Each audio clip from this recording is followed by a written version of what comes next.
സംസ്ഥാനത്ത് കടുത്ത സാമ്പത്തിക പ്രതിസന്ധിക്കിടയിലും ആഭ്യന്തര ഉത്പാദനത്തിൽ വളർച്ചാ നിരക്ക് രേഖപ്പെടുത്തി സാമ്പത്തിക അവലോകന റിപ്പോർട്ട്. 6.6% വളർച്ചാ നിരക്ക്. എന്നാൽ നികുതി വരുമാനത്തിൽ നേരിയ വളർച്ച മാത്രമാണ് രേഖപ്പെടുത്തിയത്.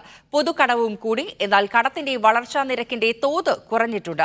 സാമ്പത്തിക അവലോകന റിപ്പോർട്ട് ധനമന്ത്രി കെ.എൻ. ബാലഗോപാൽ നിയമസഭയിൽ വെച്ചു. ആഭ്യന്തര വളർച്ചാ നിരക്ക് ദേശീയ ശരാശരിയേക്കാൾ ഉയർന്ന നിലയിലാണെന്ന് സാമ്പത്തിക അവലോകന റിപ്പോർട്ട് പറയുന്നു.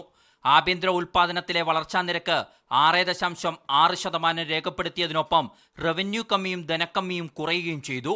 കഴിഞ്ഞ തവണ ആഭ്യന്തര ഉൽപാദന വളർച്ചാ നിരക്ക് 12.97%.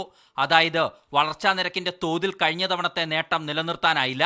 2021-22 കോവിഡിന് ശേഷമുള്ള വീണ്ടെടുപ്പും ഉത്തേജന പാക്കേജുകളുമാണ് അന്നത്തെ വളർച്ചാ നിരക്കിന് കാരണം. ഇത്തവണ വളർച്ചാ നിരക്കിന്റെ ശതമാനം പകുതിയായി കുറഞ്ഞു. റവന്യൂ കമ്മി 0.88% കുറഞ്ഞത്. ധനക്കമ്മി 2.44% കുറഞ്ഞു.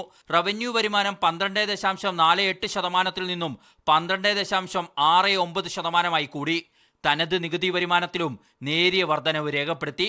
കഴിഞ്ഞ തവണ 22.41% ഇത്തവണ 23.36% മാറി.